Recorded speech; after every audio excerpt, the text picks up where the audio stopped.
Hai Healthizen, apa kabar? Senang sekali berjumpa dengan saya, Dr. Clarin Hayes. Semoga semuanya dalam keadaan baik-baik saja ya. Selamat datang di program Dear Doctor.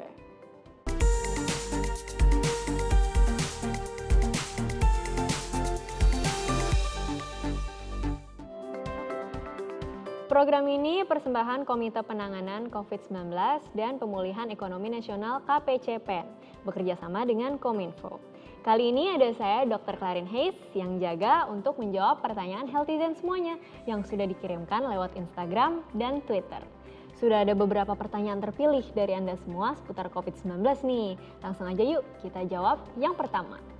Pertanyaan pertama datang video dari Jasmine PL. Coba kita lihat bareng-bareng. Dear Dokter, akibat pandemi yang sudah lebih dari 1 tahun ini, kulit saya jadi kusam, kurang terawat gitu dok. Karena sesuai saran pemerintah kita untuk di rumah saja. Maka dari itu, saya belum berani untuk pergi ke salon melakukan perawatan kulit seperti biasanya. Saya juga nggak mau dok, gara-gara niat awalnya perawatan kulit, malah kena corona. Karena saya juga punya penyakit komorbid. Maka dari itu, gimana dok cara melakukan perawatan di masa pandemi tanpa harus pergi ke salon? Terus dok, apakah ini pengaruh dari hal-hal lain seperti stres atau karena pakai masker terus-menerus? Terima kasih dok. Dear Jasmine, jadi kuncinya itu ada di skincare. Tetap lakukan skincare rutin walaupun kita di rumah ya. Jangan karena WFH terus kita jadi kendor gitu skincareannya. Apalagi nggak bisa perawatan ke salon ya kan. Penyebab kulit kusam salah satunya itu karena penumpukan sel kulit mati. Untuk itu kita boleh kok melakukan eksfoliasi sendiri di rumah, yaitu pengangkatan sel kulit mati. Ada 2 cara nih, bisa dengan eksfoliasi fisik seperti contohnya pakai scrub atau dengan chemical dengan produk eksfoliator. Nah yang harus diperhatiin, kita harus hati-hati ya, jangan terlalu sering karena bisa-bisa skin barrier jadi rusak, jadi seperlunya aja. Untuk komedo yang tersumbat itu bisa menyebabkan jerawat. Biasanya di salon dilakukan ekstraksi komedo. Kalian bisa mengatasi dengan menggunakan masker untuk komedo dan pori-pori. Tapi kalau mencabut atau ekstraksi komedo sendiri di rumah sih nggak aku saranin gitu ya. Sebaiknya jangan. Apalagi kalau kalian nggak tahu teknik cara memakainya gitu, cara ekstraksinya. Lalu walaupun kita di rumah aja kan sekarang apa-apa online, meeting online ya. Dan itu membuat kita tetap pakai make up walaupun di depan kamera gitu. Jadi jangan lupa untuk rajin-rajin bersihkan kulit dengan sabun muka, triple cleansing, micellar water dan lain sebagainya. Selain itu yang penting diingat juga nih, walaupun kita ada di dalam ruangan, paparan sinar matahari itu terus masuk loh melalui jendela. Ada pantulan kaca, cermin, lantai, dan lain sebagainya. Jangan lupa untuk tetap pakai SPF ya, pakai sunscreen. Apalagi kalau ruangan kerja kalian tuh transparan atau tembus pandang gitu. Dan tetap pakai pelembab supaya wajah kita nggak kering. Konsultasi selanjutnya datang dari Twitter @indahdiana50. Dok, kenapa sih rambut saya jadi rontok setelah positif COVID dan terus berlanjut sampai sembuh? Oke. Dear Indah Diana, jadi rambut itu jadi lebih mudah rontok karena berbagai hal. Pertama, mungkin karena faktor fisik. Bisa jadi rambut kamu memang sedang rapuh. Terus kedua, bisa juga karena turnover atau pergantian sel rambut itu meningkat. Dalam kasus ini kita bilang istilahnya telogen effluvium atau rambut rontok secara mendadak. Biasanya dipengaruhi oleh banyak faktor nih, seperti perubahan hormon dalam tubuh, obat-obatan yang dikonsumsi, serta tingkat stres yang tinggi. Dan ini sangat bisa terjadi selama kita terinfeksi COVID-19. Contohnya, pola tidur kita jadi terganggu, makan jadi nggak teratur, nutrisi berkurang. Dan kerontokan ini bisa bertahan 3 hingga 6 bulan setelah dinyatakan benar-benar sembuh. Kita bilang namanya gejala sisa. Ya, bahkan setelah kita sembuh kadang kita ngerasa cemas ya, mendengar berita atau karena efek ekonomi selama pandemi. Nah, rasa cemas ini adalah stresor dan stresor ini bisa menyebabkan makin banyaknya lagi rambut yang rontok gitu. Jadi pengelolaan atau manajemen stres pun perlu. Bisa kita lakukan kayak latihan pernafasan, meditasi, yoga, dan lain sebagainya. Dan gak lupa selain dari dalam, kita juga harus pakai produk perawatan rambut yang sesuai dengan karakter rambut kita yang bisa memperkuat rambut kita secara fisik supaya kerontokan berkurang. Oke, pertanyaan selanjutnya datang dari Twitter @agustinus. Dokter, selama positif saya jadi sulit tidur. Setelah sembuh saya tetap sulit tidur, Dok. Alhasil saya seperti memiliki mata panda. Gimana ya solusinya? Dear Agustinus, jadi kamu bisa kembali mengatur jam tidur kamu yang berantakan saat kamu sedang sakit atau WFH. Karena kita lihat di sini permasalahannya berawal dari sulit tidur ya, gitu. Karena kerjaan, sering kecampur dengan urusan pribadi. Nah, di sini kita punya solusi, yaitu lakukan yang namanya sleep hygiene. Ada beberapa komponen. Pertama, kita bisa atur jam bangun dan tidur di waktu yang sama setiap harinya.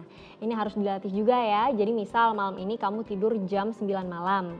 Ya besok usahakan tidur di sekitar jam 9 malam juga. Jangan terlalu berbeda jauh. Ini untuk membentuk kebiasaan. Oke, kemudian kita bisa bantu dengan konsumsi makanan yang bergizi. Hindari makanan seperti kafein yang ada pada kopi, makanan minuman yang terlalu banyak sebelum tidur. Karena ini bisa mengganggu irama sirkadian tubuh atau irama tidur kita. Nah, kemudian kita harus kondisikan supaya kondisi kamar itu jadi lebih remang-remang dan lebih gelap.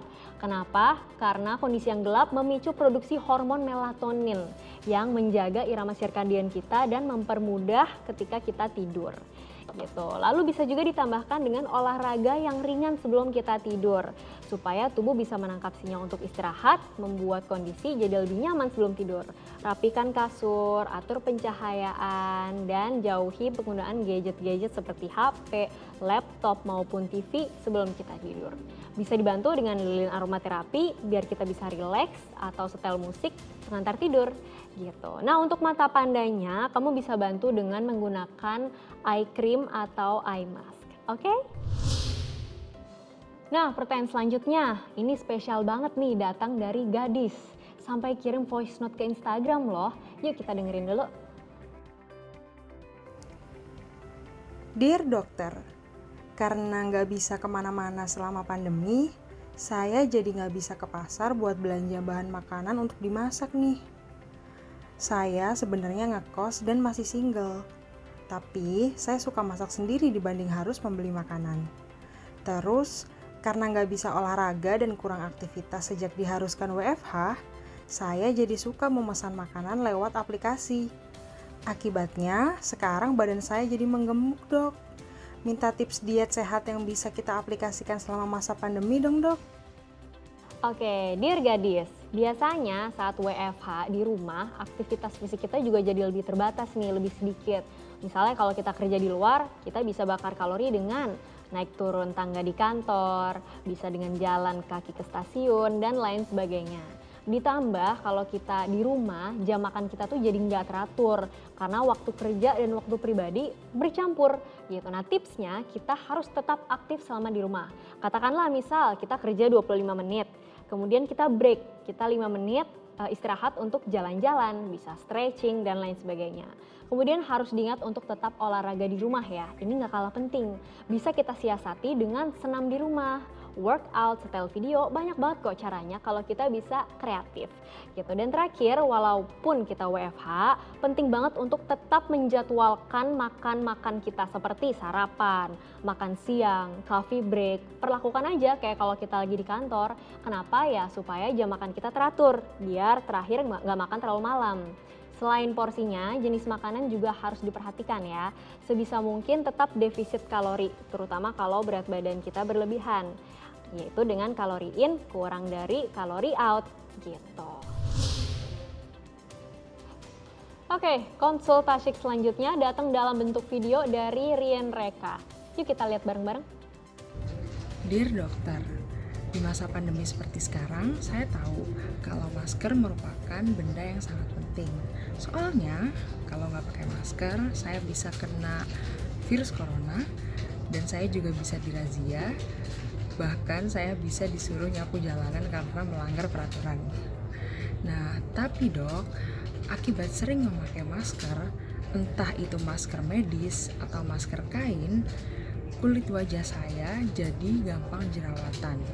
Padahal waktu remaja, kulit saya nggak pernah jerawatan, dok. Nah, itu tuh kenapa ya, dok?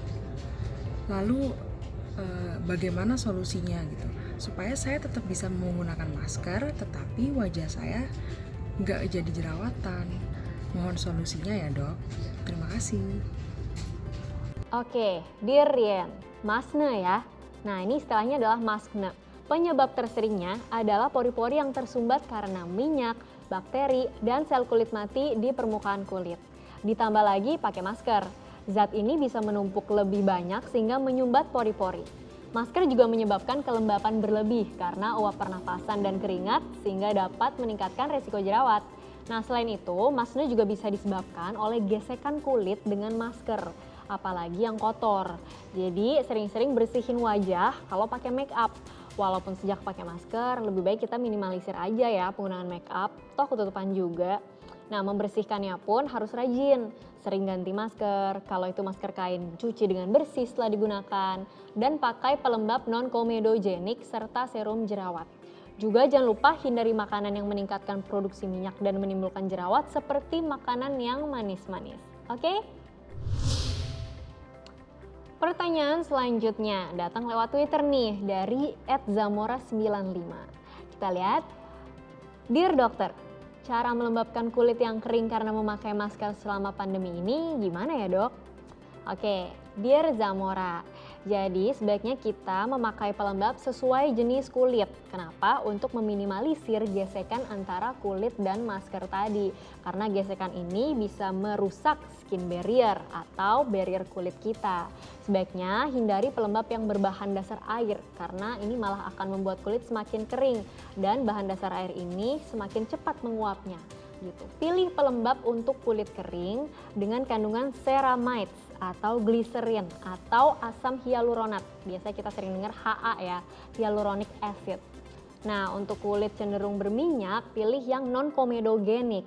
Dan terakhir, pastinya dari dalam jangan lupa untuk minum air putih minimal 8 gelas per hari untuk tetap terhidrasi.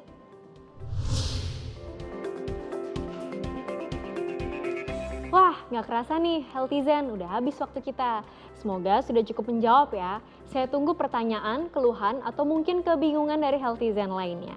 Dan sampai jumpa lagi di Dear Doctor selanjutnya. Saya Dr. Clarin Hayes, pamit undur diri. We share because we care.